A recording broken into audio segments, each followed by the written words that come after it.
Just because you're spending a lot of money on yourself doesn't mean that you're taking care of yourself. Self-care is investing in yourself.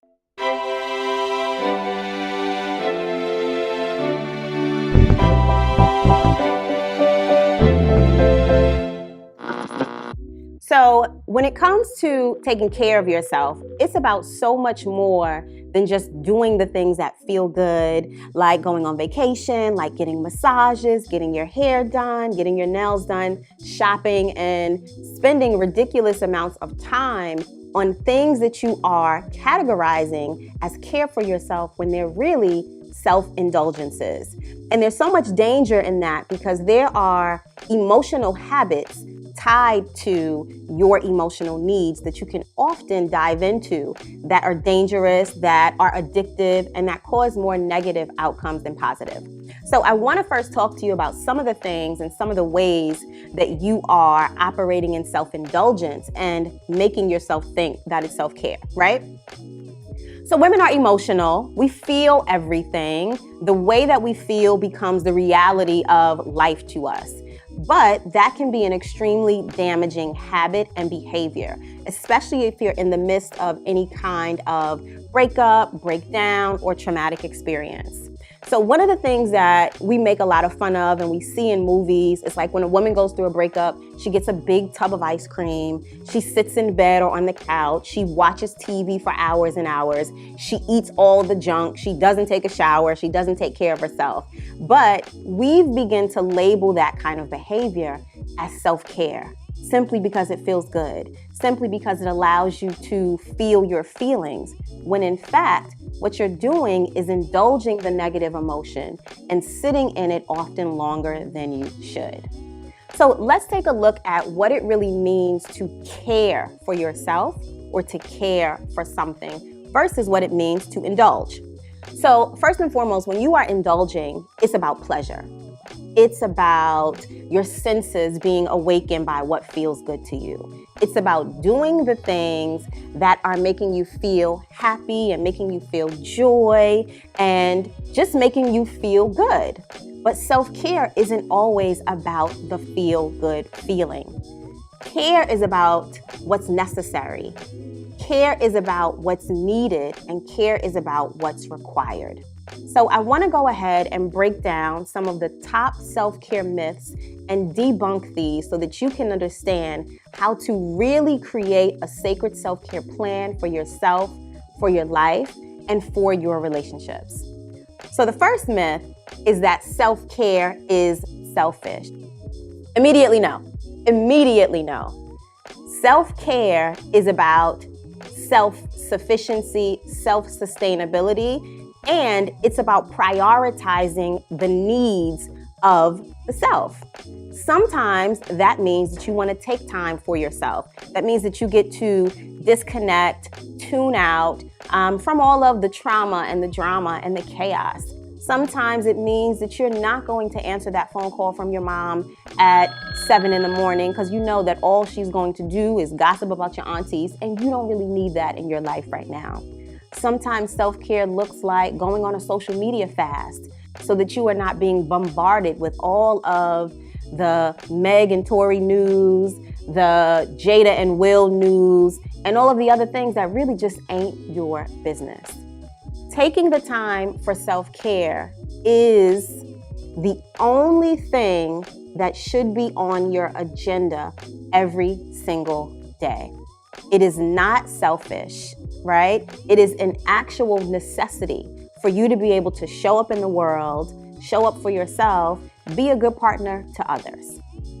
The second self-care myth is that self-care has to be expensive. You know, I'm all about the Black girl luxury and Black girls in luxury and all the TikTok hashtags that are floating around right now and all the luxury vacations that everybody gets to go on.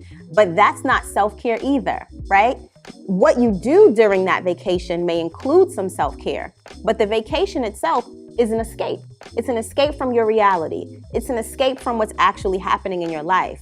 The self-care doesn't really start until you come back home and deal with the things that are in front of you. And just because you're spending a lot of money on yourself doesn't mean that you're taking care of yourself. Self-care is investing in yourself, hiring that coach, going to see that therapist, right? Speaking with the psychologist, going to the doctor, spending the money on the things that matter most and not just on the things that you'll get to show others. Another self-care myth is that self-care has to be physical. It has to be about your appearance, your aesthetic. It's all spa days and mani-pedis and facials and all of that. Those things are great. And of course, we do know that there are certain things you can do at the spa that can contribute to your self-care.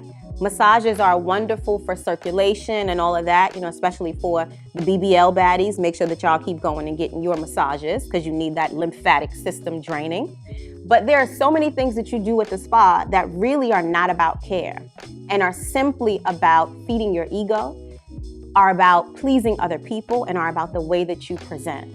So when it comes to practicing self-care, you want to make sure that you are doing the things that are actually going to take care of you as a whole, your mind, your soul, your emotions, and your body, okay? One of the other self-care myths is that self-care is supposed to feel good, and that is not necessarily true.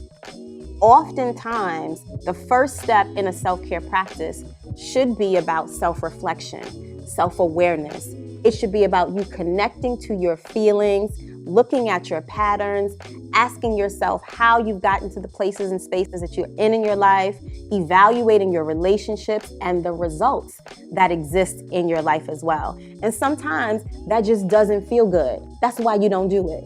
And I know that's why you don't do it. And so you do these other things and call it self-care as a way to make yourself think that you're taking good care of yourself. But in fact, taking care of yourself can be the most challenging thing that you do. So if it doesn't feel good, don't run away from it. Don't resist it. Lean in a little bit more, see what you can learn about yourself from it, and then create a practice of doing it a little bit more, and a little bit more, okay? So women who love themselves take care of themselves.